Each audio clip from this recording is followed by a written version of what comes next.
Good morning. On location this morning. Whole new backdrop. Yes, for those of you who are clever, good morning, Brandy. Good morning. For those of you who are clever, you got to figure out where I am this morning. Lori, I am in Amador County. Sierra, good morning. Back behind me is this beautiful landscape. I am sucker for a good view. Ashley, good morning. I love the pictures, Ashley, that you've been posting on Facebook of your precious little baby, and so happy for you guys. Brittany, good morning. Claudia, there's my mom. Good morning. There's a little bit of a breeze up here on the hill, so I hope it's not interfering too much with the Sierra, you just spoiled my game. Yes, you know, because you've taken many a photo from this vantage point, right? Yes, I'm up here on a high point, but hopefully you are hearing me just fine. There's not too much of a breeze up here. There's always a breeze here. They don't call it Hurricane Hill for nothing. That's another clue for you locals where I'm at. Okay, good. I'm glad the audio is great. Well, welcome this morning. We are in Psalm 141 today. Psalm 141. Sierra, thank you so much for being our guest devotional speaker yesterday. It was so nice for me to get up in the morning, open my Bible for no other reason besides hearing from God. I'm not trying to plan anything clever to say or think about, I've got a clock ticking away that I've got to come up with something.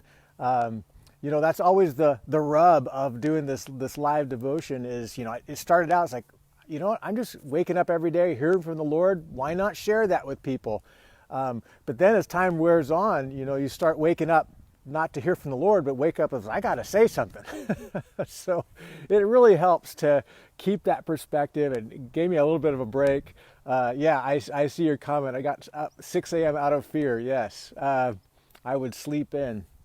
Yeah, the struggle is real, but it's a blessing, right?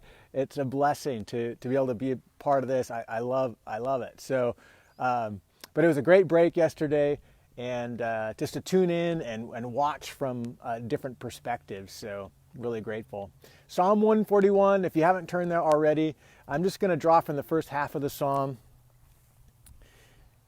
and it's just something that was just impacting to me. I guess there's nothing real huge epiphanies, but that's the way it goes sometimes. Psalm 141 begins, this is a Psalm of David praying to God. O Lord, I call upon you. This is verse 1. I call upon you, hasten to me, give ear to my voice when I call to you. Let my prayer be counted as incense before you, and the lifting up my hands as the evening sacrifice. So the psalmist begins with prayer, and the poetic language that he uses reminds me of the incense and the evening sacrifice. These evoke for me words like that. This is a regular part of his life. These are regular prayers. They're not. He's not praying because of a particular calamity that's happening. These are just both in good times and in trouble. God, here I am. I'm praying to you. I'm seeking you regularly. A second image that evokes for me is, in addition to regular, is that they are fragrant to God. They smell good. They're pleasing.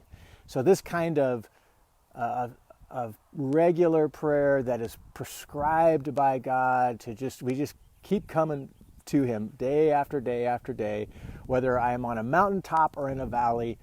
Here I am, God, just offering my prayers to you. I love that picture, and because it's so important, I think, to the theme of the psalm, at least the takeaway for me, because he moves from there to asking God two things. One, that God would keep or set a watch, a guard over David's lips, over things he would say, and also to keep his heart from evil.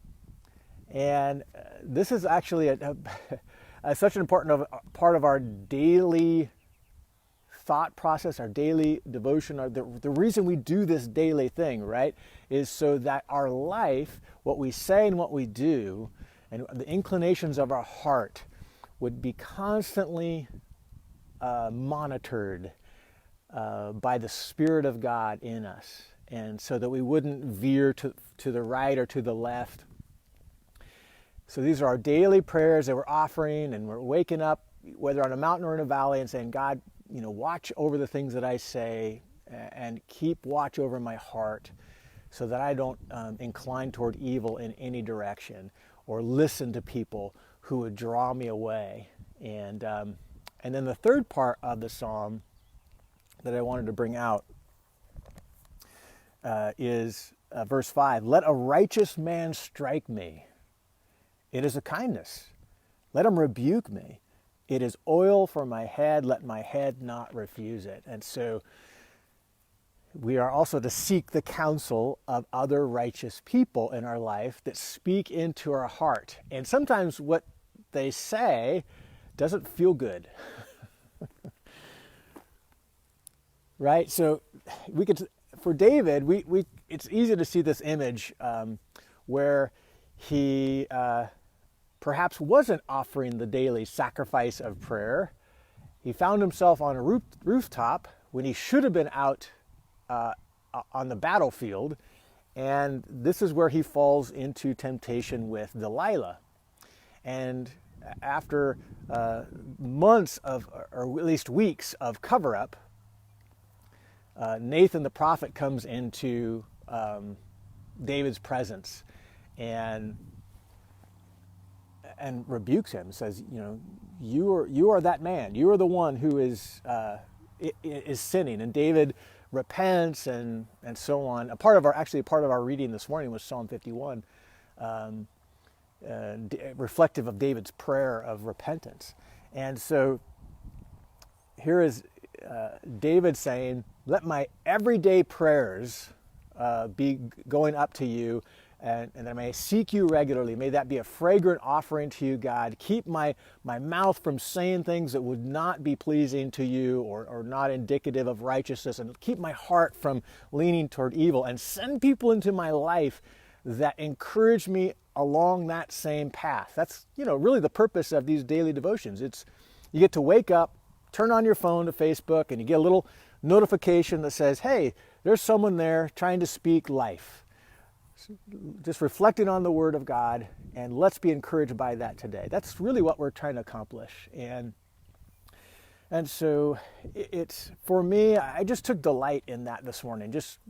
I love waking up. This has not been an easy week for me. I'll just give you a little insight into my life. Not that circumstantially there's anything really, crazy happening. Just that my heart has been sad this week.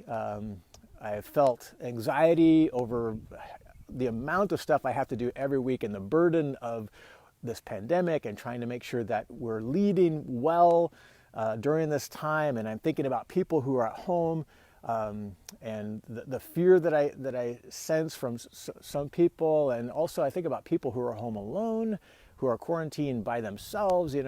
All these things kind of start building up on me, and I get anxiety over it. And then the second part is sadness. I just have felt a real sense of sadness this week.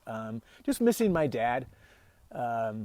It's been tough the last few days. It's just, I went by my mom's house on Monday just to say, hey, you're not the only one feeling this way. We're feeling it with you. I mean, I don't feel it to the same level as my mom, of course, but from the sense of a son, I'm missing my dad. Even now, it makes me want to tear up. I obviously know he's in a better place. He's free from all the struggles that he's had both physically and mentally, especially in the last year, but I'm just feeling sad. So this morning, it was such a welcome sensation in my heart to wake up, read the Word, offer these daily prayers, whether I'm on a mountaintop or a valley, and say, God, I take my delight on you. Help me to guard my words, guard my heart, and send people into my life continually to speak truth to me, to encourage me when I need encouragement, to rebuke me when I need rebuking. And I felt such comfort in those prayers this morning. It was a real encouragement to me. I filled my journal pages with almost poetic language of thankfulness and taking delight in the things of God and His presence, and just being counted His son, His child, and delighting in that reality that I get to experience every day. And that's how I can view the world. All the circumstances of the world, my relationships in the world, it's all through that filter of who God is. He is sitting on the throne. He is the creator God. He is Lord over all. And I get to have a relationship with Him on a daily, intimate basis. And so that brings my heart joy and gratitude. And I'm just grateful for that today. Just speaking gratitude today. And I'm glad that you are here with me, that we get to do this together. And I pray that as you have read through these Psalms, that you've experienced that, whether you're on a mountaintop or a valley, that these regular prayers offered to God, these regular devotions, someone speaking encouragement or rebuke or whatever, are bringing life. And just grateful for this. This is how it goes. And this is everyday life, right? You don't always feel totally inspired. Sometimes you feel in a valley. Sometimes you feel on a mountaintop. But it's the regularity that God is so pleased with. And keeping our heart in check, monitoring our heart, monitoring the words that we say so that they are pleasing to God. And we keep our perspective right. So I hope that you are going to have a good day today. I'm praying for you. Be blessed this morning. Keep your eyes and heart aligned with God's purpose today. Bless you all.